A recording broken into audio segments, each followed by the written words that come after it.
이거는 원뿔형의 치아를 위에서 잡고 이렇게 끼우는 거기 때문에 돌릴 수도 없고요, 끄집어낼 수도 없습니다. 이동 방식에 있어서 제약이 있어요. 투명 교정 장치는 끼운 다음에 본인이 그 치아 이동을 만들기 위해서 열심히 뭔가를 씹어줘야 되고 장치를 맞춰야 되고 꾸준한 사용도 꼭 필요한 상황이고요. 항상 들고 다녀야 되고 휴대해야 되고 의지가 없으면 하기 힘듭니다.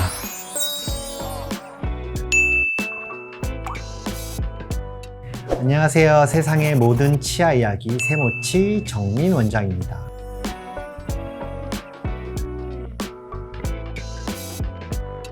오늘은 투명 교정 장치에 대해서 말씀드려 볼 건데요. 교정 장치는 크게 가철식 장치하고 고정식 장치로 나뉠 수 있고, 가철식 장치의 대표적인 걸로 투명 교정 장치를 설명드렸었고요. 고정식 장치의 대표적인 걸로 브라켓 교정 치료를 설명드렸었는데, 브라켓 교정 장치가 구강 내에서 보이기 때문에 사회생활하는 성인들한테 부담감이 다가올 수 있어요. 그래서 본인이 꼈다 뺐다 해서 구강 내의 장치를 제거할 수 있는 시스템이 요새 조금 더 인기를 끌고 있는 편입니다. 그래서 오늘은 투명 교정 장치의 단점에 대해서 좀 설명을 드려서 내가 브라켓 교정 치료를 하는 게 좋을지 아니면 투명 교정 장치를 선택할 수 있을지 한번 도움을 드리고자 합니다.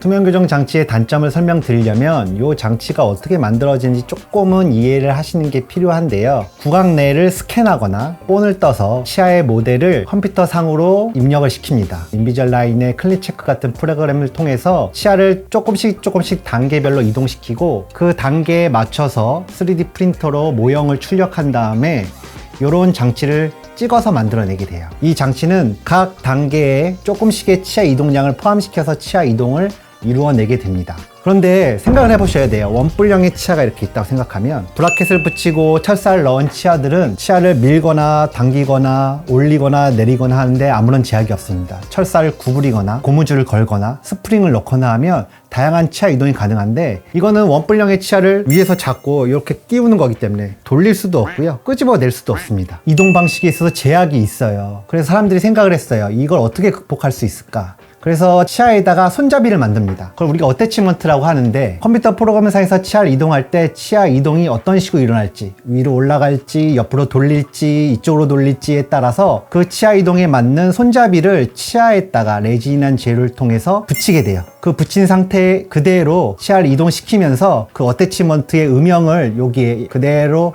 포함해서 장치를 만들어 놓게 됩니다. 그러면 이 투명 교정 장치가 어태치먼트를 붙잡고 치아를 좀 더 효율적으로 움직이게 만들어 놔요. 그러니까 지금의 자신의 치아 상태랑 맞지 않는 장치를, 치아가 이동된 상태로 만들어진 치아이기 때문에 끼워 넣어서 본인이 장치를 맞춰놔야 돼요. 다음 단계까지. 헐겁게 끼고 있으면 절대로 교정 치료가 되지 않고요. 장치가 꽉 끼게 적합되도록 노력을 해줘야 되는데, 그러기 위해서 말랑말랑한 고무 재질의 추인 같은 거를 들여서 껌 씹듯이 계속 씹어달라고 합니다. 장치를 맞춰주세요. 장치를 맞춰주세요. 그렇게 장치를 맞춰야지만, 꽉 맞춰야지만 다음 단계로 진행할 수 있습니다. 이렇게 설명드리는데, 그러면 브라켓 교정 치료랑 생각을 해봐야 돼요. 브라켓 교정 치료는 치과에 와서 진료 10분 받고 가면 원장님이 하는 대로 치아가 움직여서 그 다음 단계 치료가 진행되는데, 투명 교정 장치는 끼운 다음에 본인이 그 치아 이동을 만들기 위해서 열심히 뭔가를 씹어줘야 되고 장치를 맞춰야 되고 꾸준한 사용도 꼭 필요한 상황이고요. 항상 들고 다녀야 되고 휴대해야 되고 의지가 없으면 하기 힘듭니다. 치료의 양이 적으면 상관이 없는데요. 긴 호흡의 치료 1년 반, 2년 반 끊임없이 끼고 빼고 잘 맞추는 작업을 계속 해줄 수 있는 분들만 사실 투명 교정 장치를 하셔야 되는 거고요. 그래, 난 너무 귀찮아서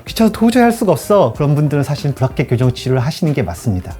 자, 한 가지 더 또 설명드릴 게 있습니다. 투명 교정 장치가 이제 계속 본인이 끼다 보면 나는 열심히 노력했는데 또 불구하고 장치가 잘 안 맞아 들어가든지 치아 이동이 따라오지 못한 거죠. 어디 놀러를 가서 장치를 한두 개 분실을 했는데, 분실하고 나서 그 다음 장치를 끼려니까 안 맞아요. 그래가지고 또 중간에 치료가 제대로 진행되지 않는 경우도 생길 수 있습니다. 다시 스캔을 하고 컴퓨터 프로그램에서 세팅을 하고 장치를 다시 만들어야 되거든요. 그러면 추가적인 비용이 나올 수 있잖아요. 그래서 보통 인비절라이드라든지 세라핀 같은 업체들은 5년 내에 장치 재제작에 추가 비용을 받지 않는 대신에 기본적으로 맨 처음에 치료 케이스가 한 케이스 나갈 때마다 상당히 고가의 비용을 받습니다. 기존의 브라켓 교정 치료보다는 이 치료는 더 비싼 치료일 수밖에 없어요. 교정장치가 보이지 않는 상태가 꼭 필요한 사람들은 분명히 추천할 만한 장치이긴 한데요. 내가 노력하지 않고도 편하게 교정치료가 되는 줄 알고 이 비싼 치료를 하는 거는 권하기 어려울 수 있습니다. 그래서 환자분한테 치료 시작하기 전에